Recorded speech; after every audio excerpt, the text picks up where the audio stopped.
लहानपणी शाळेत असताना उन्हाळ्याची सुट्टी पडली रे पडली की आमची रवानगी व्हायची आमच्या गावी आजीकडे. आणि मला आठवतंय या सुट्टीमध्ये आजीनं आमच्यासाठी एक खास पदार्थ करायची तिच्या आवडीचा, आणि आम्हाला सुद्धा तो खूप आवडायचा. आम्ही त्याला केक म्हणायचो.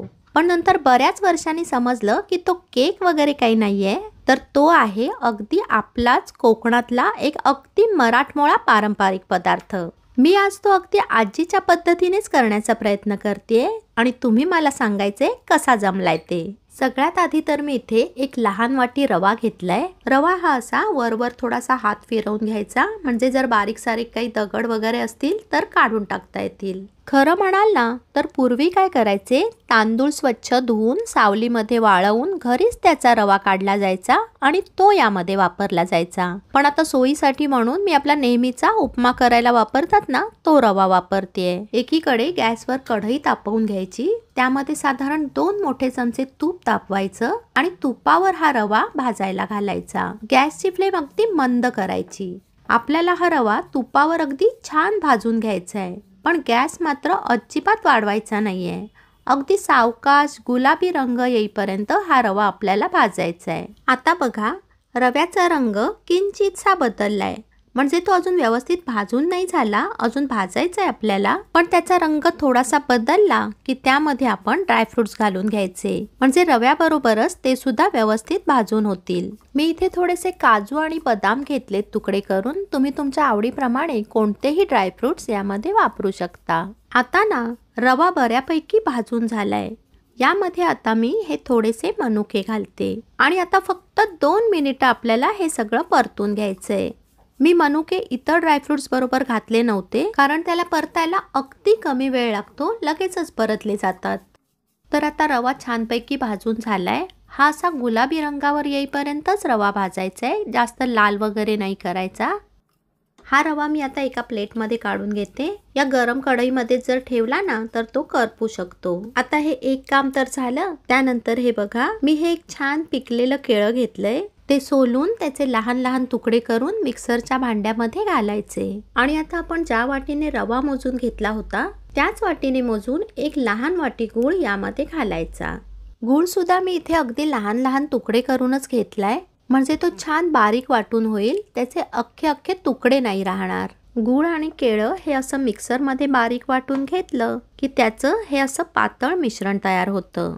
मगाशी आपण याच कढईमध्ये रवा भाजला होता, त्यात मी तो पुन्हा काढून घेते आणि त्यावर हे गूळ आणि केळ्याचं मिश्रण ओतून घ्यायचं आणि छान मिक्स करायचं. यात आता घालायचं अर्धा ते पाऊण वाटी किसलेलं ताजं ओलं खोबरं. मगाशी रवा मोजायला जी लहान वाटी आपण वापरली होती ना, खोबरं मोजण्यासाठी सुद्धा तीच वाटी वापरली आहे. त्यानंतर घालायची पाव लहान चमचा वेलची पावडर. वेलची पावडर मी साखरेबरोबर बारीक केली आहे, त्यामुळे 1 लहान चमचा घातली आहे. त्यानंतर ही घातली पाव लहान चमचा जायफळ पावडर आणि पाव लहान चमचा मीठ. वेलची आणि जायफळाचा सुगंध आपल्या या रेसिपीमध्ये खूप छान येतो आणि त्यामुळे चव सुद्धा वाढते. सगळं असं एकदा व्यवस्थित मिक्स करून घ्यायचं आणि यामध्ये आता आपल्याला अर्धा कप दूध घालायचंय.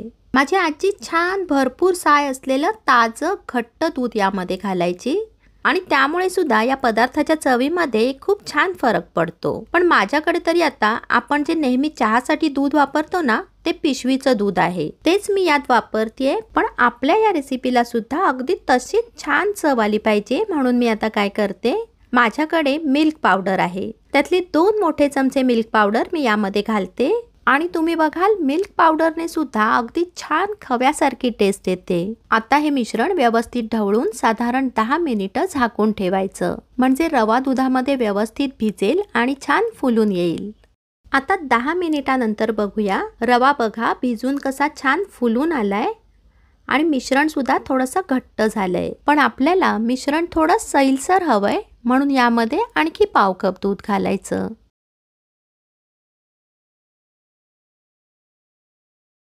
ही बघा, आपल्याला या मिश्रणाची कन्सिस्टन्सी साधारणतः ही अशी पाहिजे. आता एकीकडे गॅसवर एक मोठा टोप किंवा इडलीचा कुकर ठेवायचा आणि त्यामध्ये हा असा एखादा स्टँड ठेवायचा आणि पुरेसं पाणी घालून उकळायला ठेवायचं. आणि नंतर एखादा गोल पसरट डबा किंवा हे असं केक बनवण्याचं भांडं घेऊन त्याला सगळीकडे व्यवस्थित तूप चोळून घ्यायचं. माझ्याकडे हा बटर पेपर सुद्धा आहे, तो मी या भांड्यामध्ये खाली ठेवते आणि त्याला सुद्धा व्यवस्थित तूप चोळून घेते. जर बटर पेपर नसेल तर साधा सफेद कागद तूप लावून वापरला तरीही चालेल, किंवा नुसत्या भांड्याला सुद्धा थोडंसं जास्त प्रमाणात तूप सगळीकडे व्यवस्थित चोळून घेतला तरीही चालेल. म्हणजे कुठून तरी या भांड्यामध्ये आपण जो पदार्थ करतोय तो शिजल्यानंतर भांड्याला न चिकटता व्यवस्थित निघून आला म्हणजे झालं. आता आपलं मिश्रण बघूया. हे जास्त घट्टही नको आणि जास्त पातळही नको, ही अशी कन्सिस्टन्सी अगदी बरोबर आहे. आता यामध्ये ना माझी आजी पाव चमचा खाण्याचा सोडा घालायची आणि भरपूर वेळ हे मिश्रण फेटत राहायची. अगदी खूप वेळ फेटून फेटून फेटून ना ते मिश्रण थोडंसं फुगून यायचं आणि अगदी मस्त हलकं हलकं व्हायचं. पण हल्ली खाण्याच्या सोड्याऐवजी ना इनो वापरलं जातं, आपणही तसंच करू. यामध्ये हा 1 चमचा इनो घालायचा आणि इनो ऍक्टिव्हेट करण्यासाठी मी त्यावर 1 लहान चमचा पाणी घालते आणि हे मिश्रण आपण अगदी हळूवार हाताने मिसळून घ्यायचं. खूप जोराजोरात नाही ढवळायचं, नाहीतर इनोचा इफेक्ट हवा तसा नाही मिळणार.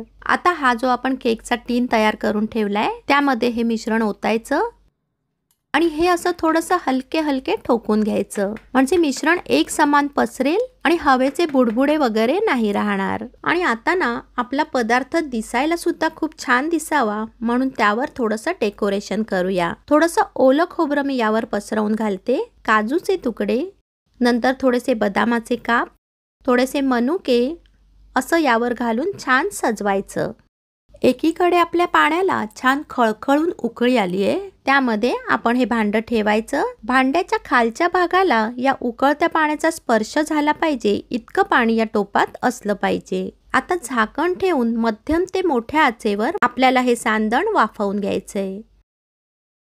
एकदा काही सांदण वाफायला ठेवलं की गॅसची फ्लेम अजिबात मंद नाही करायची, नाहीतर सांदण मधल्या भागात खाली बसेल आणि नीट फुलून सुद्धा येणार नाही. या पदार्थाचं नाव आहे सांदण आणि हा खास कोकणातला पारंपरिक पदार्थ आहे. यामध्ये कधी केळं वापरलं जातं, कधी आंबा, तर कधी फणसाचे गरे. आणि या तीनही फळांबरोबर केलेलं सांदण खरोखरच खूप वेगवेगळ्या चवीचं आणि खूप छान लागतं. 15 मिनिटानंतर टूथपिक किंवा सुरी घालून चेक करून बघायचं. जर टूथपिक स्वच्छ निघून आली तर समजायचं की सांदण शिजलंय, नाहीतर मग आणखी 5 मिनिटं झाकण लावून शिजायला ठेवायचं. आता 20 मिनिटानंतर बघा टूथपिक अगदी स्वच्छ निघून आली आहे, म्हणजे सांदण छान तयार झालंय. आता हे भांडं बाहेर काढून त्यावर जाळी ठेवून ते कोमट करून घ्यायचं. एकदा का हे कोमट झालं की हाताला हे असं कोरडं लागतं. समजा ओलसर लागत असेल तर आणखी थोडं थंड होऊ द्यायचं. आपण जर ते गरम गरम कापायला गेलो तर त्याच्या नीट वड्या नाही पडणार आणि त्या थोड्याशा विखुरल्यासारख्या होतील. आता सुरीने याच्या कडा या अशा सगळीकडून सैल करून घ्यायच्या आणि ताटावर हा डबा असा उपडी घालून हाताने त्यावर थाप द्यायच्या, म्हणजे आपलं सांदण अगदी अलगद निघून येईल. वा, आलं, एकदम मस्त निघून आलंय. बघा कसं मस्त जाळीदार आणि हलकं झालंय. सुरीला थोडंसं तेल किंवा तूप लावून घ्यायचं आणि याच्या आपण आता मस्त वड्या कट करून घेऊ. साईचं घट्ट दूध, ताजं ओलं खोबरं, जायफळ, वेलची, तूप, केळं, गूळ असे सगळे मुळातच चवदार आणि सुगंधी पदार्थ एकत्र आले ना की तयार होतं हे आपलं मराठमोळं पारंपरिक सांदण. मग तुम्हीच सांगा, त्याची चव नक्कीच असणार ना अगदी अप्रतिम, निव्वळ अप्रतिम. मग त्यात तुम्ही ड्रायफ्रुट्स घाला किंवा नका घालूत, त्यांनी काही फार फरक नाही पडत. माझी आजी तरी कुठे वापरायची ड्रायफ्रुट्स, त्यावेळी तसे घरोघरी उपलब्ध सुद्धा नसायचे ते. पण तिने केलेल्या सांदणाची चव आजही इतक्या वर्षानंतर सुद्धा माझ्या जिभेवर अगदी जशीच्या तशी आहे. एक वडी तोडून सुद्धा बघूया आपण. हे बघा कसं अगदी हलकं हलकं झालंय आणि जाळी सुद्धा कशी छान आली आहे. तर मी केलेलं हे सांदण तुम्हाला जर आवडलं असेल तर मला कमेंट करून तसं नक्की सांगा. व्हिडिओला एक लाईक द्या, जास्तीत जास्त शेअर करा आणि जर चॅनलवर नवीन असाल तर जरूर सबस्क्राईब करा, जेणेकरून मी केलेल्या नवीन नवीन रेसिपीज तुम्हाला लगेच पाहता येतील. पुन्हा भेटू अशाच एका छानशा रेसिपीसह. तोपर्यंत धन्यवाद.